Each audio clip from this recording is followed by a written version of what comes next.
All right, welcome back to the market report for Snohomish County. Do this every month. My name is Mike Novak from the Novak Real Estate Team. My wife and I help buyers and sellers right here in Snohomish County sell and buy homes. So if you think about buying or selling, reach out to us. Love to help you.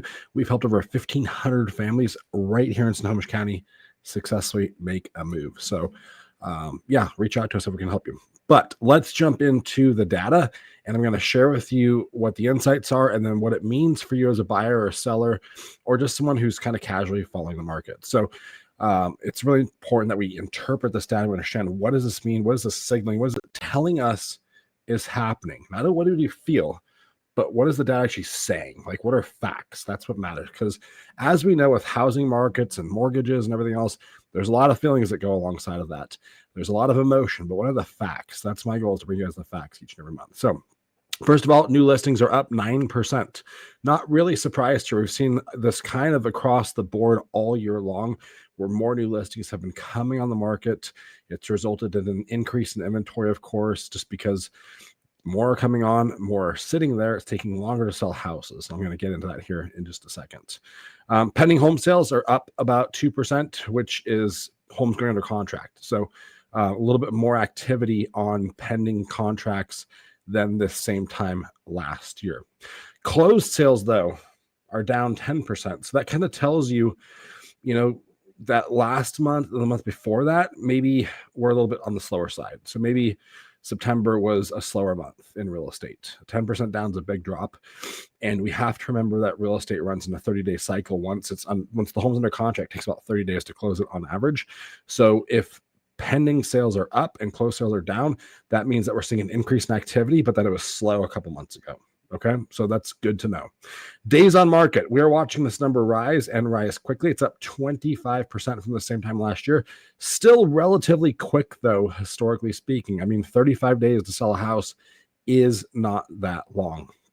If you look at it from a long-term historical context, there's been instances where it would take 8 months to sell houses. So we're not like way outside of things moving quickly, but they're just not feeling like they're moving as fast as they once were, which is true. Homes are selling in 2 or 3 days and with multiple offers, just 3 or 4 years ago, and they're not anymore. They're sitting on the market. They've got to be priced right. They've got to be presented right. The marketing's got to be spot on, and then they'll move. Okay. We're also seeing a ton of price reductions where homes are on the market, they miss the price, and they have to kind of chase the market and adjust the price. So if you're selling your home, it's really important you list at the right price. Your price and your positioning are kind of a two-part formula. And when you're thinking about price, I would stop looking at homes that closed in the last 6 months and focus exclusively, almost entirely, on what's actively on the market. Think of the active competition that's out there right now. What are the homes in your neighborhood that someone's going to go look at if they go look at your house as well? Buyers shop by comparison. So they're going to look at your house, all these other homes. They're going to decide which one they want to put an offer in. If your home is priced too high and there's not a perception of value, they'll simply just move on. They're not going to offer on it. They're going to go offer on another house.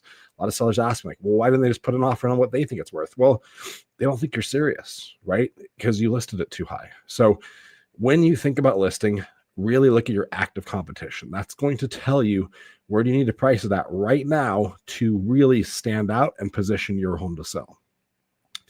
All right, the median sales price is down 6%, and the average home price is down about 4%. So this is new, and I told you this was coming for months now. As we watch inventory rise, I knew that eventually this is going to result in home prices starting to go down.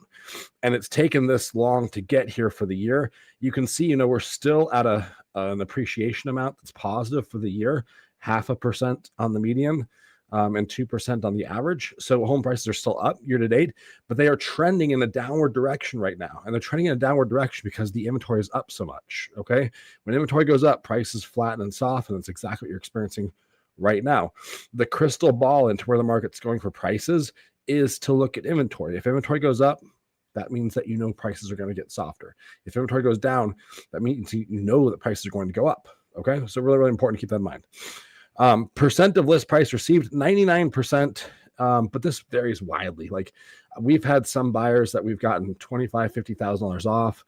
whether it's a discount off the list price or off, closing cost concessions where the seller's giving the buyer a big fat credit for a rate buy down, and their financing costs, whatever. But there's a lot of concessions being handed out right now, just because sellers want to move their homes. And if the seller's been sitting there on their house for a while, then they typically are motivated. But you have to keep in mind, this is house to house specific. If a home just came on the market, do not expect that seller to cave on price at all. They're going to wait and see, can they get the number they're asking? If it's been like 3-4 weeks or even like 3 or 4 months right now, and they haven't gotten their price, that's when that window to negotiate really starts to open up for you and for your agent. Okay. When the homes just come on, they're going to feel really dug in on their price. And you would too, if you were a seller. Like, why give your home away if you haven't really had the market exposure yet to that house? We've also had multiple offers in the last couple of weeks as well. We had a condo listing and multiple offers. I had a house listing in Marysville that had 7 offers on it and escalated well over list price. Another agent on our team had a home go well over list price with multiple offers and 17 showings a day. So some homes are still moving quickly and with multiple offers, but those are homes that are priced correctly. Okay. And so the list price to sale price ratio is a reflection of 2 things. How aggressive was the seller on their price to start with? And then how long has the home been sitting there? It's a 2-part formula. It's just all about having realistic expectations as the buyer or as the seller. Inventory of homes for sale, it's up 36%. I don't think this is a surprise to anybody. It's definitely not a surprise to me. I've been watching this go for a while now. And it's up to about 1,500 homes. So up and up a lot from the same time last year. And then month supply of inventory. How long would it take to sell every home on the market if no other homes came on? And most economists agree that a 3 to 6 month inventory supply of homes represents what we call a neutral market, not in favor of the buyer or the seller, just kind of in the middle. And right now we're sitting at 2.4 months, which is 41% up from the same time last year. That is a huge jump in inventory, guys. And I think it's going to keep going up for the next couple of months. But I think that once we turn the corner into next year, we get into February, you're going to see things start to tighten up a lot. You're going to see interest rates, I believe, come down a little bit more, and that's going to get buyers off the sidelines. Buyers have been just kind of sitting back for the last year. They haven't felt any pressure to do anything. They're just kind of waiting to see what happens. They're uncertain about the future of the economy, the tariffs that are happening, the shutdown of the government. There's always something going on right now. It feels like a national emergency or a crisis. And most people don't want to make huge financial decisions when there's economic uncertainty that's happening. And we've definitely felt that this year. But I think that's going to change next year. And it's going to change because rates are going to go down. When they get into the 5s, you're going to see a lot of buyers re-enter the market, which are going to snap up that inventory very quickly. And then that's going to result in prices going up. So the home prices that you get in the next couple of months, I think, are going to be the best home prices you're going to get for a little while. So there is definitely a window of opportunity that is there. A lot of people are saying, hey, I'm going to wait for rates to go down further.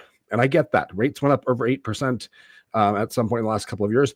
They're down about 6.25% now. And you can probably get into the high 5s with certain programs or a buy down. Okay. So rates have definitely gotten a lot better.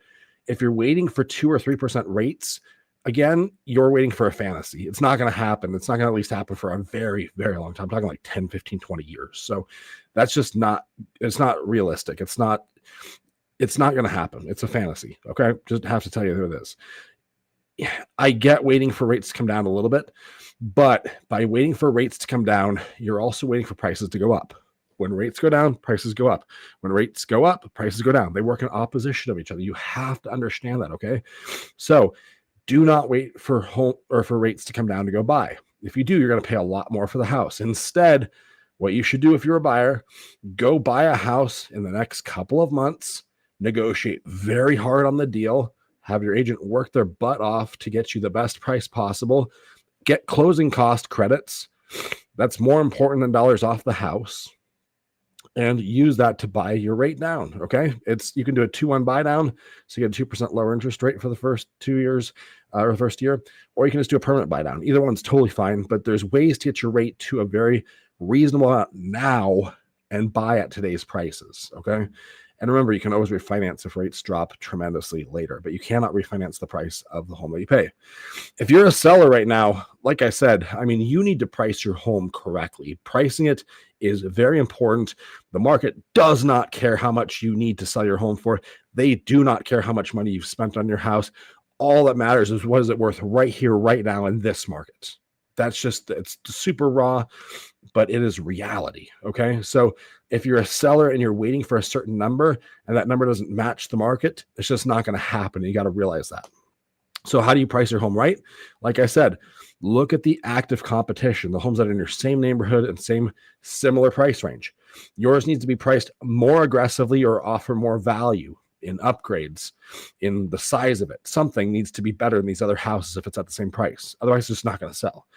What happens when people are chasing the market is eventually, if you have all these homes on the market in the neighborhood and one person just decides, hey, you know what, I've had enough, I need to sell and move, they drop their price, their home sells. That now establishes a new floor for pricing in that neighborhood. Then everyone else who's got their home listed, they have to adjust their price to that new number. This is now called chasing the market. You're seeing this all over the place right now in our market and even nationwide. So as a seller, don't chase the market. Get the price right out of the gates. Be reasonable. Do not be greedy. This is not the time to be greedy on price, and get what the market will actually truly support. This is the time to listen to your agent. This is not the time to really go test what the market might support.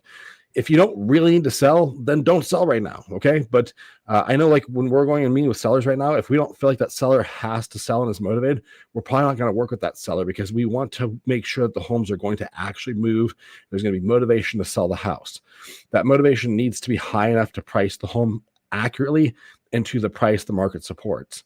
And again, you have to remove emotion from real estate. The market doesn't care how much you need to net from selling the home. They don't care how much you paid for it. They don't care how much you've spent on it.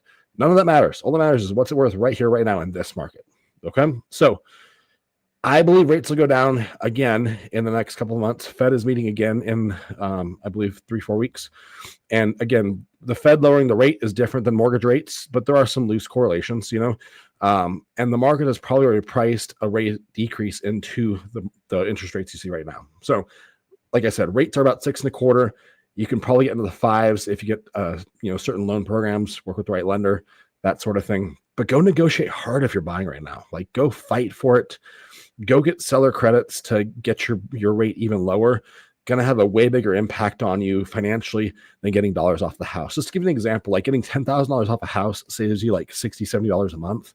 But what is the impact of getting $10,000 in credits and applying that towards a rate buy down? That could save you like $300 to $400 a month potentially. Okay. So we're talking huge differences, but this is where you need the right agent guiding you. And it's where you need the right loan officer that understands these dynamics. Okay. And these programs, very, very important. So that's the market update. I will be back in 4 weeks with another update for you, but this is groundbreaking stuff we've been watching all year long, waiting to see when our price is going to actually go to a negative number. And it just happened. If you're thinking about buying or selling right here in Snohomish County, reach out to us. You can find me on Instagram at @TheRealMikeNovak. Send me a DM there, or you can always go to meetthenovaks.com. Reach out to me there.